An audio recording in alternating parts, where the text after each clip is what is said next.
ایک روایت میں ہے کہ جہاں پر پڑھتا ہے وہاں سے لے کے آسمان تک روشن ہو جاتا ہے۔ ایک روایت میں ہے بیت العتیق آسمان میں ہے وہاں تک روشن ہو جاتا ہے۔ ایک روایت میں ہے کہ سورہ کہف جو پڑھتا ہے تو اگلے ہفتے تک اس کے تمام گناہ معاف ہو جاتے ہیں، اس کی عدالت 3 دن اور ہوتی۔ ایک روایت میں ہے کہ جمعہ سے لے کے سورہ کہف پڑھ لیا تو اگلے جمعہ تک کے تمام فتنوں سے اللہ اس کی حفاظت کر لے گا۔ اگر دجال نکل آیا تو دجال کے فتنے سے بھی اللہ اس کی حفاظت کر لے گا۔ بعض روایت میں ہے شب جمعہ، یعنی جو رات آج گزر گئی، جو رات کے دن گزار کے جو وقت جو رات آئی اس کو کہیں گے شب جمعہ۔ تو شب جمعہ میں جو ہے سورہ کہف پڑھنے کے بارے میں بھی آیا۔ بعد میں فجر بعد ہے، بعض روایت جگہ ہے کہ جمعہ سے قبل پڑھ لے۔ بعض بزرگوں نے اپنا معمول بنایا، جیسا کہ حضرت شیخ زکریا رحمۃ اللہ علیہ نے لکھا ہے کہ میرے والد صاحب عصر کے نماز کے بعد پڑھتے تھے، تو گویا کہ یہ بتایا گیا کہ رات سے ہی شروع ہو گیا وقت سورہ کہف پڑھنے کا اور مغرب سے پہلے تک اس کو ہم پڑھ سکتے ہیں، تاکہ تمام فتنوں سے اللہ تبارک و تعالی حفاظت فرما لے۔ ایک روایت میں آتا ہے کہ جمعے کے دن میرے اوپر کثرت سے درود پڑھا کرو، کثرت سے درود پڑھا کرو، اس لیے کہ حضرت جبرائیل علیہ السلام آئے تھے ابھی اور آ کر یہ کہہ گئے ہیں کہ جو جمعے کے دن کثرت سے درود پڑھتا ہے اللہ تبارک و تعالی اس شخص کے اوپر 10 رحمتیں نازل کرتا ہے۔ من صلی علیہ مرۃ صلی اللہ علیہ عشرا،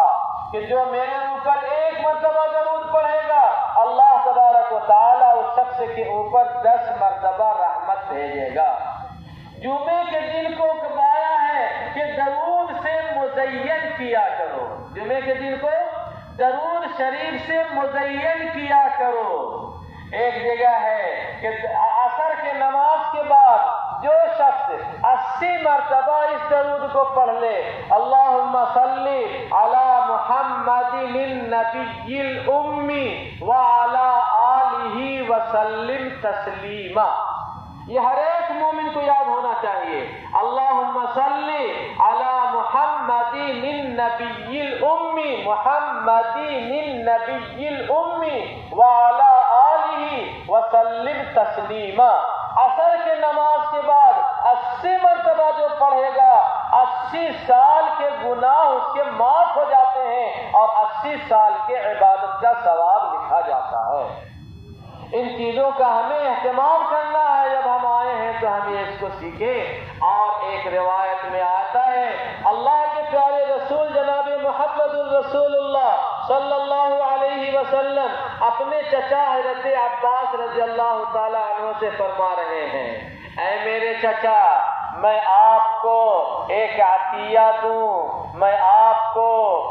کچھ عطا کروں، میں آپ کو ایک بخشش دوں، میں آپ کو ایک تحفہ دوں، میں آپ کو ایک بڑی چیز بتاؤں۔ اتنا کہا کہ حضرت عباس رضی اللہ عنہ کی توجہ بڑھ گئی، یعنی بار بار کہیں میں بتاؤں، کوئی بات اچھی بات بتاؤں، میں تجھے یہ سناؤں، یہ کہنے کا مطلب ہوتا ہے توجہ دلانا۔ پھر توجہ دلا کے آپ نے فرمایا کہ 4 رکعت نماز نفل کی نیت سے پڑھو، 4 رکعت نماز نفل کی نیت سے پڑھو، اور اس میں جو ہے یہ ثنا پڑھنے کے بعد الحمد سورہ پڑھ کر کے 15 مرتبہ سبحان اللہ والحمد للہ ولا الہ الا اللہ واللہ اکبر، کم سے کم اتنا بھی پڑھ لیں گے تو ہو جائے گا۔ اور اگر آؤ پڑھ لیں ولا حول ولا قوت الا باللہ العلی العظیم لگا کر کے تو اور بہتر ہے، اپنا جیسا موقع ہو ویسا دیکھیں گے۔